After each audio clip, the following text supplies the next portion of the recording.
country? Well, you know, Professor Begeri is a scholar. And you know that he's one of the well-respected scholars, especially when it comes to the issue of professing law. Begeri stands out in this country. There's one great idea, one great mind, one great man that is yet to be discovered by the entire Federal Republic of Nigeria. He's very objective in reasoning, and wherever he sets his mind to do, he will do it. And he speaks the truth at the end time, not minding what the situation may be. So, such a crucial topic, the nature of human rights. So, of course, one area that no one would imagine that someone will go into those areas. In most cases, we look at the widely known human rights, right to speak, freedom of association. But we have not looked into the nitty-gritties, those infinitesimal part of human rights that is more important, like the right to self-existence, the right to be free, the right to eat, the right to drink. Those are rights that are often not talked about. The right to expect from the government, the right to make government feel that they owe you a duty of care, having elected you. That's one of the rights that has not been properly expressed in our politics. So now, how do we fix Nigeria? Because of the numerous problems. Well, with lectures like this, making known some of these key areas, I think it will be a wake-up call.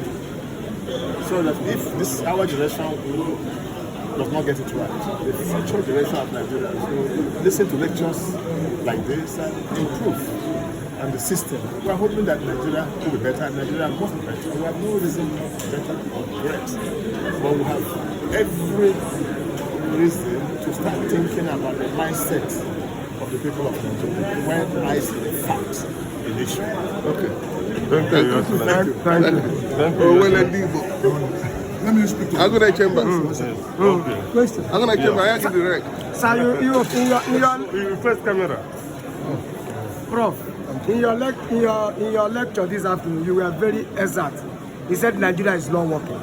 Nigeria needs to be renegotiated. Can you, in a layman's language, what does that mean? What does that expression mean, sir? Well, the Nigerian nation is our nation. And I did say in my thesis that an unexamined life is not worth living. Empirical, economic, developmental statistics all suggest that Nigeria is not doing well. If on the Human Development Index of the United Nations, we are, and on the Corruption Perception Index, we are doing first or second or third or rating very high. There's need to look at that. And as a legal scholar, with a multi-sectoral bias, I thought that it was necessary to investigate the national constitution and see where that problem is coming from. So my thesis is that the alteration of the constitution is legal and it will not work. That Nigerians must sit down and discuss freely, not in fear, irrespective of the product of that discussion, so long as it is consensus and it's a meeting of the minds. Because the fear in some ill-informed quarters is that Nigeria is indivisible, Nigeria is indivisible. That is correct. But the same constitution says that the national constitution can be amended by the National Assembly in cohort with the State Assembly. So if at the end of the day, the product of that meeting will be to make the country work in an acceptable manner.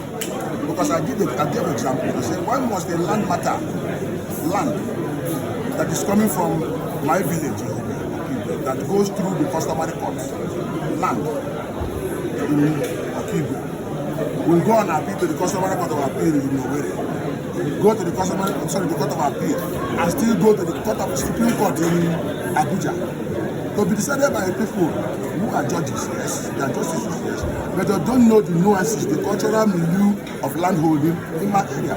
But if we unbundle the constitution, certain things will not need to go to the Supreme Court. Certain cases will stop at the level where they are supposed to stop. And I'm questioning the efficacy of political rights, which is even said to the justice system. What we are doing political rights. Why must elections be conducted in such a manner that votes don't count in the country? So I had advocated for an electoral offences commission so that his behavior will be met with strict legal consequences. And those are the indices that suggest that Nigeria must be rediscussed. It's not like saying Nigeria needs to disintegrate. No. But if we discuss, it's a family. We must not discuss in fear. Nigerians must discuss Nigeria. And I said they are very clearly that the political leadership now, they have both the constitutional and political will to make this work. So thank you very much. Thank you. Finally, how do we improve